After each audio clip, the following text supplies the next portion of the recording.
பெங்களூர் பெண்ணின் கனவில் தோன்றிய ஸ்ரீ லலிதாம்பிகை. திருமியச்சூர் தலத்தில் அமர்ந்து அருளாட்சி நடத்தி வரும் அன்னை லலிதாம்பிகைக்கு இங்குள்ள அர்ச்சகர்கள் கால் கொலுசு தவிர அனைத்து வகை ஆபரணங்களையும் அணிவித்து வந்தார்கள். தனக்கு காலுக்கு கொலுசு அணிவிக்கப்பட வேண்டும் என அன்னை விரும்பினாள்.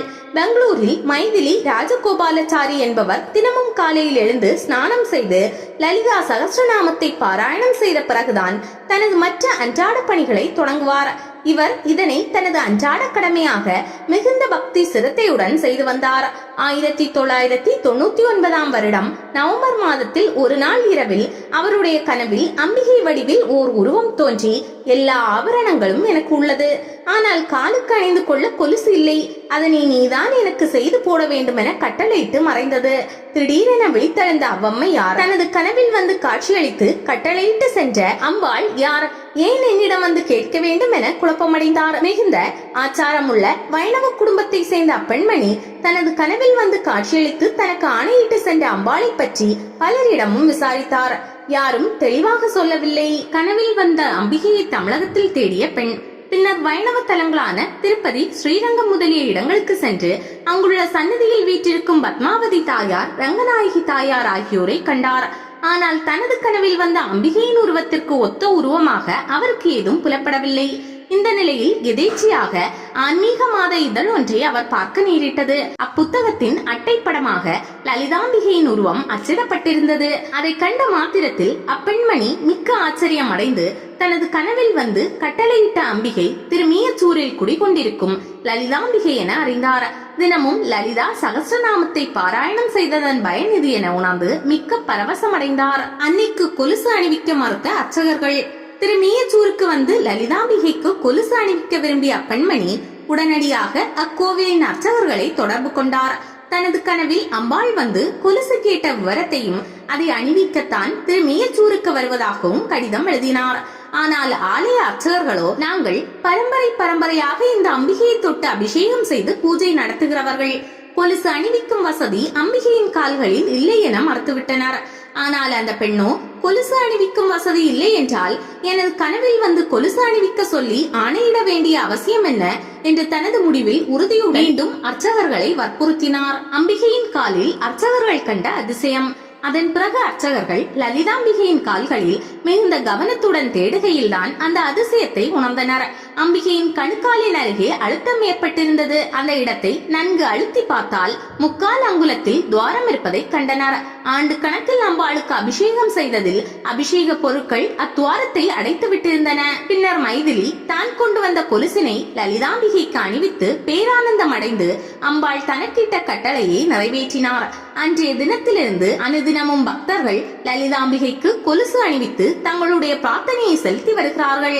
ஆதிபராசக்தியான லலிதாம்பிகை இங்கு ஸ்ரீ சக்கர பீடத்தில் ராஜ சிம்மாசனத்தில் அமர்ந்து அபயவரத ஹஸ்த முத்திரையுடன் அருளாட்சி நடத்தி வருகிறாள். அனைத்து கடவுள்களையும் வழிபட்ட பலன் கிடைக்கும்.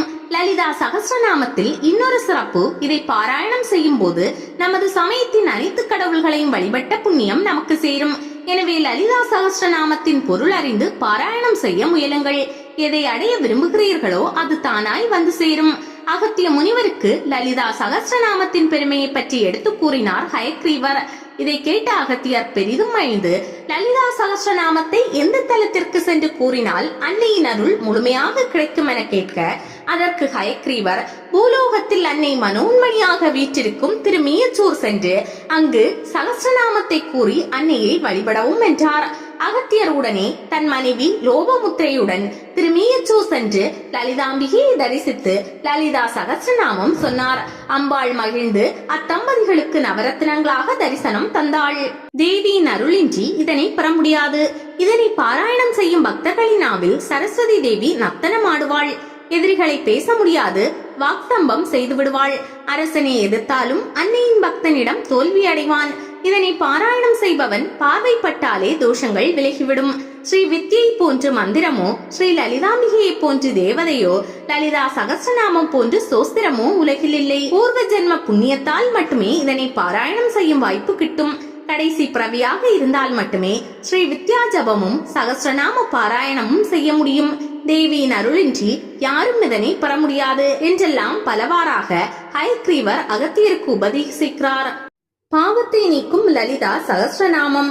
சகஸ்ரநாமம் என்பது அன்னையின் 1000 பெயர்கள்.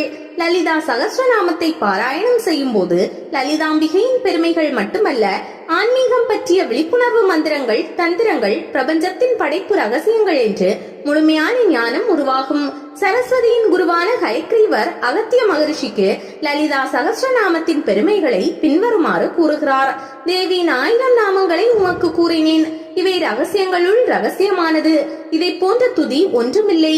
இது நோய்களை போக்கும், செல்வத்தை அளிக்கும், அகால மரணத்தை போக்கும், நீண்ட ஆயுள் தரும், பிள்ளை பேறு இல்லாதவர்களுக்கு பிள்ளை செல்வம் தரும். கங்கை முதலிய புண்ணிய நதிகளில் முறைப்படி பல தடவை நீராடுதல், காசியில் கோடிலிங்க பிரதிஷ்டை செய்தல், கிரகண காலத்தில் கங்கை கரையில் அஸ்வமேத யாகம் செய்தல், பஞ்ச காலங்களில் நீர் வசதியற்ற இடங்களில் கிணறு வெட்டுதல், தொடர்ந்து அன்னதானம் செய்தல், இவை எல்லாவற்றையும் விட மிகுந்த புண்ணியமானது லலிதா சகஸ்ரநாம பாராயணம்.